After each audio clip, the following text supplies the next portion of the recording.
अस्सलाम वालेकुम स्टूडेंट्स, क्या हाल है। अच्छा स्टूडेंट्स, आज हमारा लेक्चर है ET 242 का। तो ET 242 में लास्ट टाइम हमने जो चैप्टर नंबर 2 पढ़ा था उसमें हमने प्लानिंग के बारे में, एस्टिमेशन के बारे में पढ़ चुके थे। तो आज हमारा चैप्टर जो है वो चैप्टर नंबर 3 है और चैप्टर नंबर 3 में हम शुरू करते हैं लेक्चर अपना।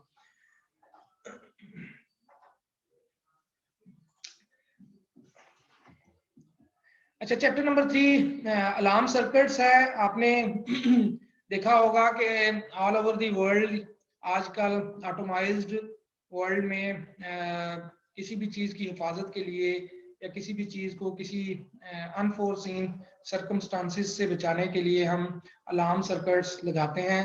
आपने डिफरेंट शॉपिंग मॉल्स में, डिफरेंट क्लासरूम्स में, डिफरेंट जगहों पर, डिफरेंट ऑफिसेज में अलार्म सर्किट्स देखे होंगे या अलार्म बजते हुए सुने होंगे जो कि किसी भी डेंजर को बता रहे होते हैं कि डेंजर आ गई है। तो सबसे पहले हम इसकी डेफिनेशन पढ़ते हैं कि अलार्म सिस्टम बेसिकली किसी भी पर्सन या किसी भी सिस्टम को किसी डेंजर या थ्रेट की सूरत में इंटीमेट करने के लिए होता है।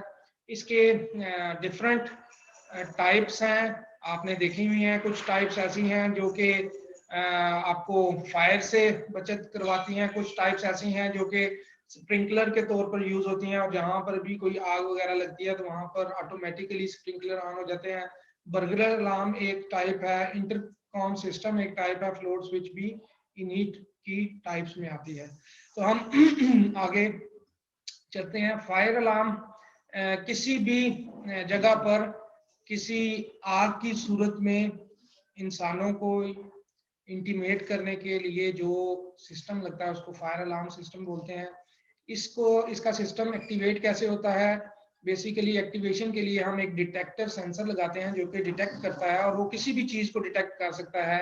आप अगर मोशन सेंसर लगा लें तो वो मोशन को सेंस करेगा, अगर आप फायर डिटेक्टर लगा लें या स्मोक डिटेक्टर लगा लें तो वो स्मोक को डिटेक्ट करेगा। तो इसकी फायर अलार्म सिस्टम की आगे दो टाइप्स हैं, open circuit fire alarm system और close circuit fire alarm system. Open circuit fire alarm system आपके सामने तस्वीर में दिखाया जा रहा है। Open circuit fire alarm system basically अगर आप देखें तो आपके लेफ्ट मोस्ट स्क्रीन पर 3, 1, 2 और 3 लिखा हुआ है। ये 3 स्विचेस हैं जो कि या 3 फायर अलार्म सिस्टम्स हैं जो कि 3 मुख्तलिफ जगहों पर किसी भी हॉल में लगाए गए हैं। और इस 3 सेटअप्स को डिफरेंट जगहों पर अप्लाई करने का मकसद ये है कि अगर आपका एक मैकेनिज्म जो है वो बड़ा हॉल पर मुश्तमिल है तो 3 मुख्तलिफ जगहों से प्रोटेक्शन की जा सके। आगे आप देखें तो एक अलार्म रिले है। अलार्म रिले के आगे सर्किट जो है आपके साउंडर कॉन्टेक्ट्स हैं और वो आप देख रहे हैं कि ओपन है। उसके बाद main bell, auxiliary bell, silencing switch और नीचे बैटरी बनी हुई है। इस सर्किट की तरफ जाने से पहले हम बेसिकली रिले का फंक्शन देखते हैं कि रिले बेसिकली फंक्शन क्या करती है। आपने देखा है कि यहाँ पर अलार्म रिले जो हमारे पास लगी हुई है इसका सबसे ज्यादा इंपॉर्टेंट रोल है, इसीलिए हम सबसे पहले रिले की फंक्शनिंग करते हैं। आपने देखा है कि जब भी एक रिले किसी जगह पर लगी होती है तो उसके नीचे मैग्नेट होता है या बैटरी के जरिए उसको मैग्नेटाइज किया जाता है और जब भी कॉइल जो है वो मैग्नेटाइज हो जाती है तो वो अपने कॉन्टैक्ट्स को कंट्रैक्ट कर लेती है या खींच लेती है और जब कॉन्टैक्ट्स मिल जाते हैं तो उनके मिलने की वजह से आगे आपका जो सिस्टम है वो कंप्लीट हो जाता है। आपका सर्किट कंप्लीट होने की वजह से आपका सर्किट में फ्लो ऑफ करंट शुरू हो जाता है। अब बेसिकली यहाँ पर आप पहली तस्वीर जो कि लेफ्ट साइड पर है अपर कॉर्नर पर, इसमें आप देखें कि आपके नॉर्मली ओपन कॉन्टैक्ट्स हैं। आपका स्विच, आपका जो रिले है वो मैग्नेटाइज नहीं हुई। जैसे ही स्विच के साथ इसको लगाया जाता है बैटरी से ये मैग्नेटाइज होती है और मैग्नेटाइज होने की सूरत में आपके कॉन्टैक्ट्स को आपस में मिलाती है। तो इनके मिलाने की सूरत में आपका जो बल्ब है वो ग्लो करना शुरू कर देता है। तो इसी तरह हम वापस आते हैं अपने ओपन सर्किट अलार्म सिस्टम में। ओपन सर्किट अलार्म सिस्टम में 3 पॉइंट्स हैं जो कि अलार्म पॉइंट्स हैं। उसके आगे अलार्म रिले है, ये भी आप देख लें नॉर्मली ओपन है। नॉर्मली ओपन होने की वजह से आपका सर्किट कंप्लीट नहीं हो रहा।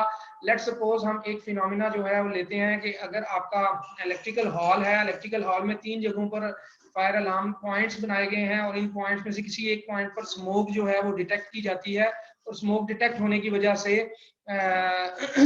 आपका जो अलार्म रिले है उसके जो नॉर्मली ओपन कंटेक्ट्स हैं वो ज्वाइंट हो जाते हैं और ज्वाइंट होने की वजह से अगले वाला सर्किट जो कि राइट साइड पर सर्किट है मेन बेल वाला सर्किट वो कंप्लीट हो जाता है, क्योंकि बैटरी के टर्मिनल्स आपके पॉइंट्स के साथ हर टाइम कनेक्टेड है। जैसे ही आपकी रिले के कंटेक्ट्स कंट्रैक्ट होंगे और कंट्रैक्ट होने की वजह से आपका स्विच जो है जो साउंडर कंटेक्ट है वो आपस में मिल जाएगा आपके स्विच के साथ, तो आपकी मेन बेल जो है वो बजर बजना शुरू हो जाएगी।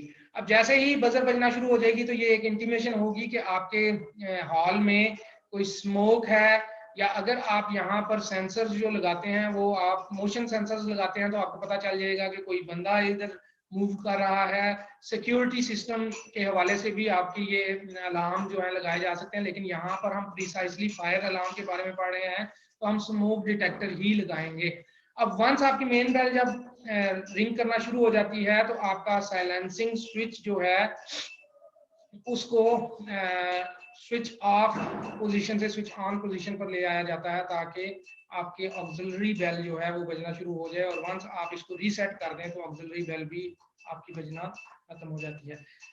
नेक्स्ट हम चलते हैं स्लाइड पर। तो close circuit fire alarm system है। Close circuit fire alarm system में अगर आप देखें तो आपके अलार्म रिले के कंटेक्ट्स जो हैं वो नॉर्मली कंटेक्ट आपस में जुड़े हुए हैं, नॉर्मली क्लोज्ड हैं, और जैसे ही और दूसरी चीज जो यहाँ पर नोटिस करने वाली है वो है कि आपके अलार्म पॉइंट्स जो हैं वो बेसिकली सीरीज में लगे हुए हैं, जबकि दूसरे केस में आपके अलार्म पॉइंट्स जो थे वो पैरेलल में लगे हुए थे, यहाँ पर सीरीज में लगे हुए हैं। दैट मीन्स कि कोई एक सिस्टम कोई एक कॉन्टेक्ट भी अगर किसी तरह से डैमेज हो जाएगा या किसी भी किस्म का कोई उसको डिटेक्शन होगी तो आपकी रिले जो है वो डी एनर्जाइज हो जाएगी। डी एनर्जाइज होने का मतलब ये है कि अभी फिलहाल आपकी रिले के अंदर जो कॉइल है वो मैग्नेटाइजिंग इफेक्ट की वजह से खींची हुई है, और जैसे ही वो डीमैग्नेटाइज होगी तो आपके साउंडर कॉन्टेक्ट्स जो हैं वो डीमैग्नेटाइज होने की वजह से कॉन्टेक्ट्स मिल जाएंगे, और मिलने की वजह से मेन बेल जो है वो रिंग करना शुरू हो जाएगी, और मेन बेल रिंग करना शुरू होगी तो आपके साइलेंसिंग स्विच से हम उस मेन बेल को बंद कर सकेंगे। और वंस आप इसको रीसेट करेंगे, रीसेट करने का तरीका क्या है कि आप वापस साइलेंसिंग स्विच को पहले वाली पोजीशन पर ले आएंगे तो वो रीसेट हो जाएगा। तो ये तो था ओपन सर्किट और close circuit fire alarm system. अब आगे चलते हैं बर्गलर अलार्म। इसमें 3 सर्किट्स होते हैं, सेटिंग सर्किट होता है, डिटेक्टर सर्किट होता है और वार्निंग सर्किट होता है। और बेसिकली अगर आप इस तस्वीर को बड़े गौर से देखें तो इसमें आपके ओपन टाइप और क्लोज टाइप दोनों सर्किट्स को मिला दिया गया है, और यहाँ पर ओपन टाइप की या क्लोज टाइप की जो भी नुकसानात थे या डिसएडवांटेजेस थे उसको ओवरकम करने के लिए बर्गलर अलार्म बनाया गया है कि अगर लेट सपोज हमारे कॉन्टैक्ट्स जो हैं वो सीरीज सर्किट की सूरत में कोई फॉल्ट जनरेट कर लेते हैं या पैरेलल सर्किट की सूरत में कोई फॉल्ट जनरेट कर लेते हैं तो बर्गलर अलार्म की सूरत में हम इसको निकाल सकते हैं। उसके बाद हमारा इंटर कम्युनिकेशन सिस्टम है। इंटर कम्युनिकेशन सिस्टम को आपको पता है कि ऑफिसेज में डिफरेंट क्रेडल्स रखे होते हैं, और उन क्रेडल्स को एम्पलीफायर के जरिए एक जगह से दूसरी जगह का जो साउंड है उसको मूव करवाया जाता है। एक तरफ पर ऑफिस रूम है, दूसरी तरफ पर असिस्टेंट रूम है। आपका स्विच लगा हुआ है, मूवेबल स्विच। आप जब भी क्रेडल उठाते हैं तो आपका स्विच जो है वो मूव कर जाता है 2 पर, 3 पर या 4 पर, और उस सूरत में आप एक जगह से दूसरी जगह अपनी कम्युनिकेशन जो है वो कर सकते हैं। और अफेक्टिव कम्युनिकेशन के लिए आप इंटरकॉम सिस्टम जो कि जल्दी भी कम्युनिकेशन हो जाती है एक जगह से दूसरी जगह और अफेक्टिव कम्युनिकेशन भी है, इसको आप यूज करते हैं, और ये भी एक अलार्म सिस्टम का हिस्सा है। उसके बाद फ्लोट स्विच। फ्लोट स्विच आपने अक्सर देखा होगा कि आपकी टैंकियों में लगे होते हैं। मैकेनिकल फ्लोट स्विच भी होते हैं, आपके इलेक्ट्रिक फ्लोट स्विचेस भी होते हैं। बेसिक मकसद इनका ये है कि जब आपका वाटर टैंक एक स्पेसिफाइड मिकदार तक भर जाता है तो उस भरने की सूरत में आपको ऑटोमाइज्ड तरीके से आपकी मोटर को ये सिग्नल पहुंचा दिया जाए कि अब टैंकी भर गई है तो अब हमारा पंप जो है वो ऑटोमाइज तरीके से बंद हो जाएगा। तो ये सारा मैकेनिज्म आपके सामने तस्वीर में दिखाया गया है। यहाँ पर अगर आप देखें तो एक वाटर टैंक है, उसके बाद स्विच मैकेनिज्म है, नीचे उसको सप्लाई दी गई है, नीचे आपकी मोटर है। तो बेसिकली हो क्या रहा है कि जैसे ही आपका स्विच मैकेनिज्म ये फील करेगा कि आपकी टैंकी जो है या आपका वाटर टैंक जो है वो खाली हो रहा है, तो आपकी मोटर को एक सिग्नल जाएगा और उस सिग्नल से मोटर जो है वो चलना स्टार्ट हो जाएगी। और वंस आपकी वाटर टैंक जो है एक लिमिटेड या एक प्रिस्क्राइब्ड वैल्यू तक भर जाएगी, तो उस भरने के बाद क्या होगा कि आपके स्विच मैकेनिज्म से ही आपकी मोटर को एक सिग्नल जाएगा, जिससे आपकी मोटर को पता चलेगा कि आपकी वाटर टैंक भर गया है, तो अभी फौरी तौर पर मोटर को बंद कर दिया जाए। इसके बाद जनाब आपके ये 4 टॉपिक्स थे जो कि अलार्म सिस्टम में, अलार्म सर्किट्स में आते हैं। ये आपने डिटेल्ड स्टडी करनी है अपनी बुक से, और जो भी क्वेश्चंस होंगे वो इंशाल्लाह ग्रुप्स में डिस्कस किए जाएंगे। इनके सर्किट्स जो हैं वो बड़े इजी हैं, मैंने आपको ओपन टाइप, क्लोज टाइप को डिटेल से समझा दिया है, रिले की फंक्शनैलिटी भी समझा दी है।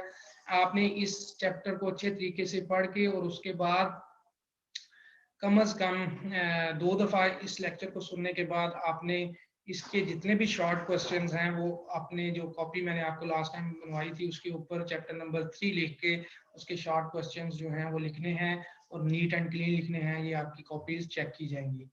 अच्छा बच्चों, आज के लिए बस इतना ही। अल्लाह पाक आपको अपने हिफ्ज़-ओ-मान में रखे, अल्लाह पाक आपको खुश रखे। अल्लाह हाफिज।